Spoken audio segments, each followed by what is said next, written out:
ముందుగా డాక్టర్ వెంకటేశ్వరయ్య గురించి గారి పాత్రను నమస్కరించుకుంటూ, అదేవిధంగా మరి ఇక్కడ మాకు ఈ విద్యను అందించి నేను గురువుగా ఒక అర్హతను పొందాలి అని చెప్పేసి గుర్తించి చెప్పినటువంటి కరకల్పయ్య గురించి గారి పాత్రను నమస్కరించుకుంటూ, మరి ఒక యోగాసనాలే కాకుండా మరి ఆహార నియమాలు ఎలా పాటించాలి అని చెప్పేసి మరి ఆ ఆహారం గురించి చక్కగా వివరించి చెప్పినటువంటి మాధవ సింహయ్య గురించి గారి పాత్రను నమస్కరించుకుంటూ, ఇంకా నాతో పాటు సహగురువులైనటువంటి నందనయ్య గురుజీ గారికి, మరి ఈ వేదికను అలంకరించినటువంటి వారికి, ఇక్కడ ఈ వేదికని ఇలా మరి ప్రతి ఒక్కరికి ఆరోగ్యాన్ని ఇవ్వడానికి సహకరించినటువంటి కళ్యాణ మండపం వారికి అందరికీ కూడా ధన్యవాదాలు తెలుపుకున్నాను.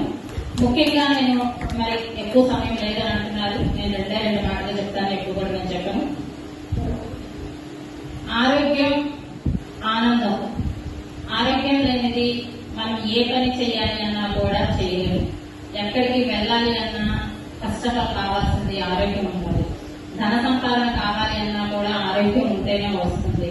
మరి ఇలాంటి ఆరోగ్యం పొందాలి అంటే ప్రతిరోజు కూడా మనము చక్కగా 5 గంటలకి మనం నిద్ర లేచి వచ్చి యోగాసనాలు చేసుకోవడం ఒకటే అనేది కాకుండా దానితో పాటు ఆహార నియమాలు కూడా పాటించుకుంటూ నేను అనే ఒక పదం వదిలేసి మనము అనే పదాన్ని పెట్టుకొని ప్రతి ఒక్కరిని కూడా